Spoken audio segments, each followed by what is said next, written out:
დილის საუზმე უმნიშვნელოვანესია სტუმრის განწყობის შექმნისთვის. საოჯახო ტიპის სახლების საუზმე უმჯობესი და აუცილებელიც კი აიყოს ადგილობრივი კერძებით შემდგარი. სასურველია გათვალისწინებულ იქნას ადგილობრივი კულტურა და ტრადიციები.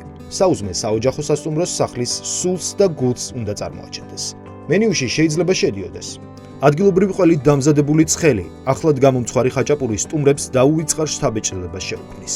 გამოიყენეთ სახლში დამზადებული რძის პროდუქტები: ყველი, მაწონი, კარაქი, ხაჭო, ნადუღი, არაჟანი, კაიმაღი და ასე შემდეგ.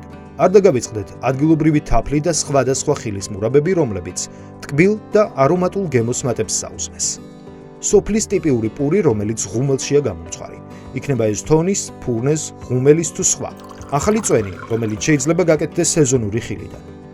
ახალი სეზონური ხილი და ბოსტნეული, როგორიცაა ვაშლი, ატამი, კიტრი, პომიდორი და სხვა. შესაძლებელია მენიუში ჩართოთ ადგილობრივი სოსისები ან ახალი ხორცი.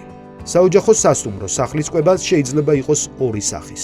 პირველი ბუფეტის, იგივე შვედური მაგიდის პრინციპით აგებული, ან ინდივიდუალური, იგივე მენიუდან შეკვეთილი. საუზმის მენიუში შესაძლოა შედიოდეს ქართული ყველი, კარაქი, მურაბა, ჯემი, თაფლი, ხაჭო, ნადუღი, სინორი, ხაჭაპური, ლობიანი, ყურუთი, კაიმაღი, არაჟანი, რძე, მაწონი, პური, ოჯახში გამომცხვარი, ლავაში, შავი, ფაფა, ჩაი, ყავა, წვენი, კომპოტი, წყაროსყალი, მინერალური წყალი.